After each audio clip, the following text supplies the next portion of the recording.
Audit NIM 0307193100. Ini merupakan laporan mini riset saya di sekolah MDTA Bunda Isnaini yang beralamat di Jalan Perjuangan, Gang Sukadamai. Yang mana judul dari mini riset saya ini adalah strategi pendidik dalam meningkatkan mutu pendidikan di madrasah diniyah taklimiyah awaliyah.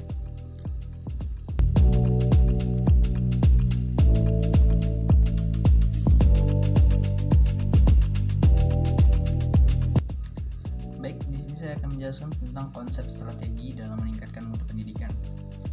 Kata strategi pada dasarnya berasal dari bahasa Yunani, yaitu kata strategos, yang artinya komandan militer di zaman demokrasi Athena. Pada zaman demokrasi Athena tersebut, setiap pasukan yang dipimpin oleh strategos selalu berhasil memenangi peperangan, sehingga teknik dan tata cara penyusunan strateginya dipelajari oleh banyak negara lainnya dan disebut dengan istilah strategi atau taktik strategos. Kemudian kata strategi ini dikembangkan menjadi dapat disimpulkan sekumpulan cara-cara untuk mencapai tujuan, sehingga strategi menjadi suatu pendekatan logis yang akan menentukan arah aksi. Menurut James Brinquin, strategi didefinisikan sebagai incremental approach, yaitu pola atau rencana yang mengintegrasikan tujuan utama, kebijakan, dan urutan-urutan tindakan organisasi menjadi suatu kesatuan dalam keseluruhan yang kohesif.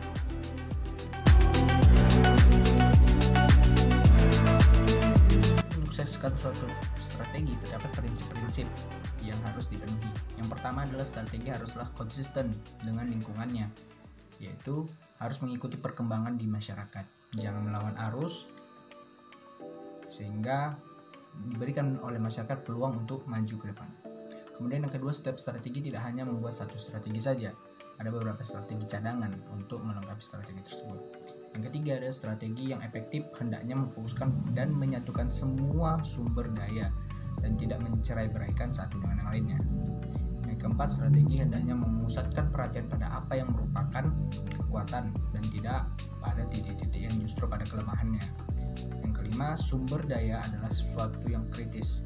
Mengingat strategi adalah sesuatu yang mungkin akan harus membuat sesuatu yang layak dan dapat dilaksanakan.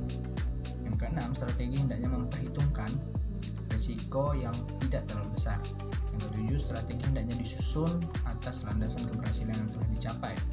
Yang kedelapan, yang terakhir, tanda-tanda dari suksesnya strategi ditampakkan dengan adanya dukungan dari pihak-pihak yang terkait, terutama dari para eksekutif dari semua pimpinan unit kerja dalam organisasi.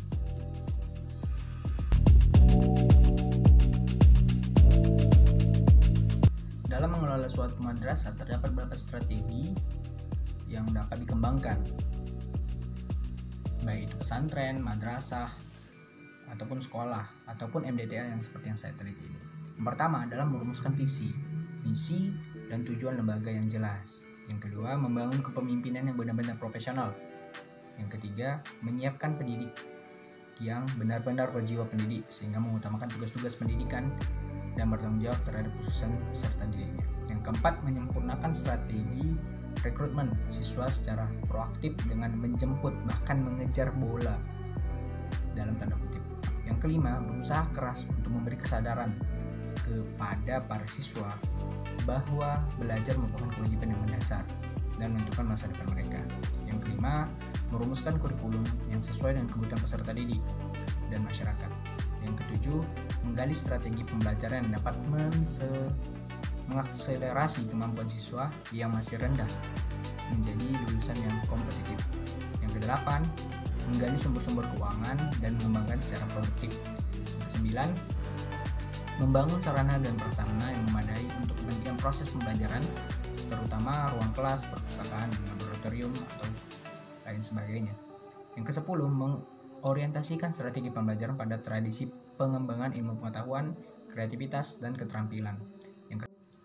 Yang ke-11, memperkuat metodologi baik dalam hal pembelajaran, pemikiran, maupun penelitian. Ke-12, mengkondisikan lingkungan belajar yang aman, nyaman, dan menstimulasi belajar. Yang ke-13 adalah mengkondisikan lingkungan yang islami baik dalam beribadah, bekerja, bergaul sosial maupun kebersihan. Ke-14, berusaha meningkatkan kesejahteraan pegawai di atas rata-rata kesejahteraan pegawai lembaga pendidikan lainnya. Ke-15, mewujudkan etos kerja yang tinggi di kalangan pegawai atau pendidik melalui kontrak moral dan kontrak kerja. Ke-16, berusaha memberikan pelayanan yang prima kepada siapapun, baik jajaran pimpinan, guru, karyawan, siswa maupun tamu serta masyarakat sekitar. Ke-17, meningkatkan promosi untuk membangun citra atau image building. Yang ke-18 adalah mempublikasikan kualitas proses dan hasil pembelajaran kepada publik secara terbuka. Ke-19, membangun jaringan kerjasama dengan pihak-pihak yang menguntungkan baik secara finansial maupun sosial. Ke-20, menjalin hubungan erat dengan masyarakat untuk mendapat dukungan secara maksimal. Yang ke-21, beradaptasi dengan budaya lokal dan kebinekaan. Yang ke-22, menyinkronkan kebijakan-kebijakan lembaga dengan kebijakan-kebijakan pendidikan nasional.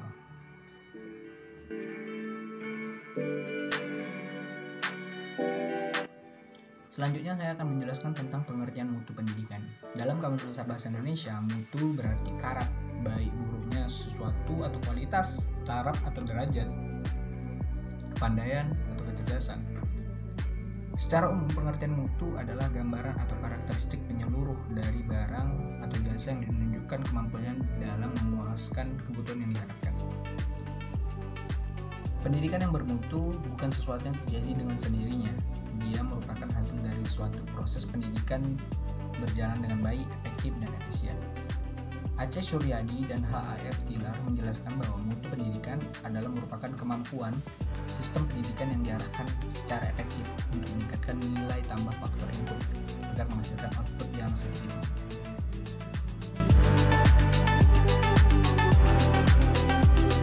Secara teori, ada beberapa faktor yang mempengaruhi peningkatan mutu pendidikan. Dalam meningkatkan mutu pendidikan, dapat dipengaruhi oleh faktor input pendidikan dan faktor proses manajemen pendidikan. Input pendidikan adalah segala sesuatu yang harus tersedia karena dibutuhkan untuk berlangsungnya proses. Input pendidikan terdiri dari seluruh sumber daya sekolah yang ada. Komponen dan sumber daya sekolah terdiri dari orang, domain, dana, money, sarana dan prasarana atau material, dan peraturan atau polisi. Dari pengertian ini, maka input pendidikan yang merupakan faktor mempengaruhi manajemen mutu pendidikan dapat berupa satu, sumber daya manusia sebagai orang yang mengelola pendidikan tersebut. Yang kedua, sarana dan prasarana. Yang ketiga, kesiswaan. Yang keempat, keuangan atau anggaran pembiayaan. Yang kelima, kurikulum. Yang keenam, keorganisasian. Yang ketujuh, lingkungan fisik. Yang kedelapan, perkembangan ilmu pengetahuan dan teknologi. Yang ke-9, peraturan. Yang ke-10, partisipasi atau peran serta masyarakat. Yang ke-11, kebijakan pendidikan.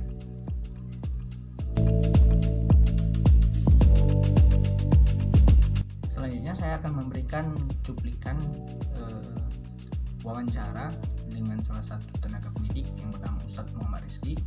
Beliau merupakan pendidik di MDTA Bunda Isnaini, dan ketika kami berada di sekolah, ternyata beliau sedang ada kesibukan yang tidak ada waktu untuk diwawancara, sehingga kami memiliki jalan tengah untuk memberikan pertanyaan dan beliau yang akan menjawab menggunakan video. Dan berikut adalah video rekamannya.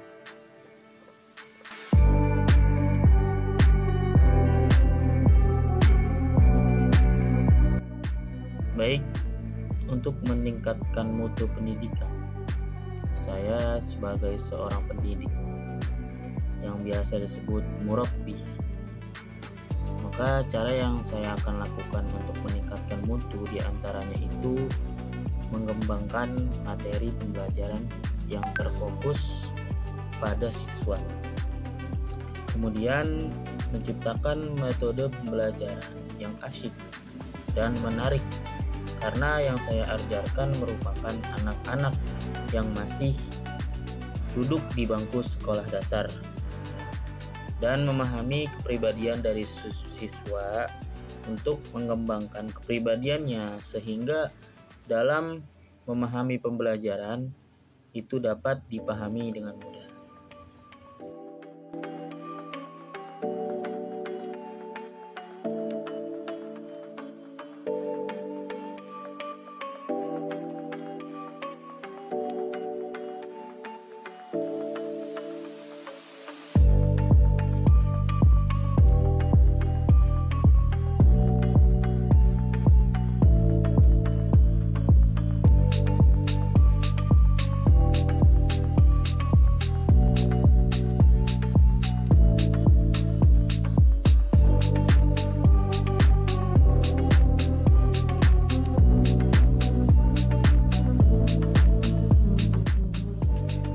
Jika terkait dengan faktor pendukung mutu pendidikan, kalau menurut saya itu adalah latar belakang pendidikan dari masing-masing pendidik, sarana dan prasarana yang mendukung, kemudian suasana lingkungan madrasah, serta dukungan dari ketua yayasan dan kepala madrasah.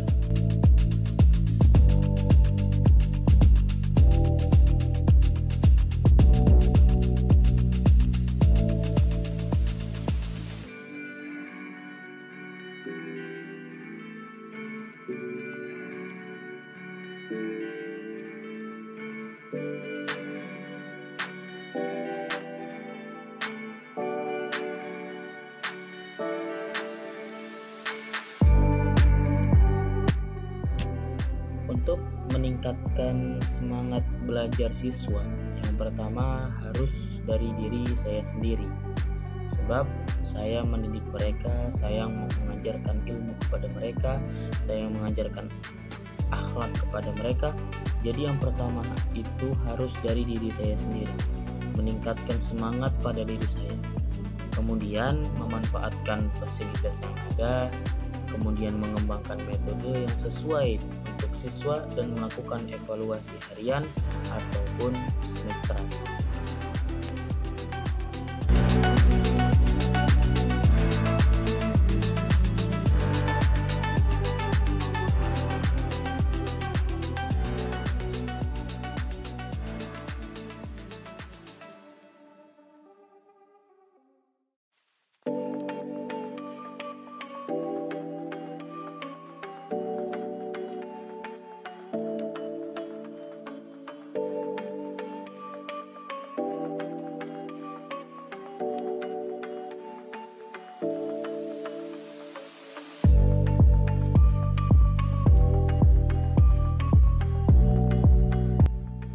Menurut saya, untuk mengenai faktor penghambat peningkatan mutu pendidikan berdasarkan apa yang saya rasakan, apa yang saya alami, itu yang pertama adalah motivasi belajar bagi siswa yang masih minim, masih rendah istilahnya. Kemudian sumber daya dan kompetensi yang kami miliki sebagai pendidik pun rendah. Juga disiplin baik bagi pendidik dan siswa juga masih rendah. Kemudian dan ketersediaan dana juga kurang mencukupi. Sehingga untuk mengenai faktor penghambatan dalam meningkatkan mutu pendidikan itu menjadi terhambat.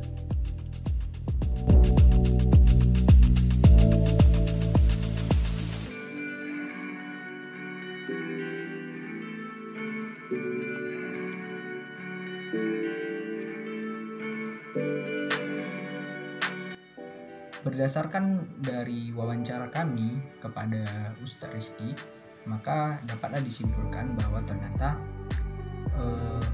strategi yang dilakukan guru untuk meningkatkan mutu pendidikan memang terdapat pada akarnya, yaitu adalah pada siswanya, pendekatan pada siswanya.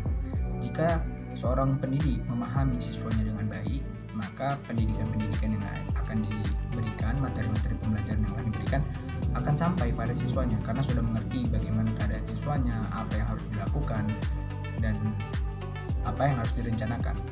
Kemudian ada faktor pendukung lainnya, yaitu adalah faktor dari sarana dan prasarana. Melihat dari madrasah Dinia Taklimiyah Awaliyah Bunda Islami, maka sarana dan prasarana sudah mendukung, namun memang harus ada pembenahan dan perbaikan lagi ke depannya. Kemudian dari faktor ketua yayasan ataupun kepala sekolah, dukungannya sangat memadai dan sangat dekat, terbangun hubungan yang sangat dekat dengan guru, sehingga terjadilah feedback yang baik antara kepala sekolah atau ketua yayasan dengan guru, sehingga mengetahui bagaimana perkembangan dari sekolah tersebut dan yang berujung pada peningkatan mutu pendidikan. Jika ternyata tidak ada peningkatan, maka dilakukan perbaikan, dan hal ini dilakukan oleh guru-guru setiap minggunya di hari Jumat sore setelah mengajar.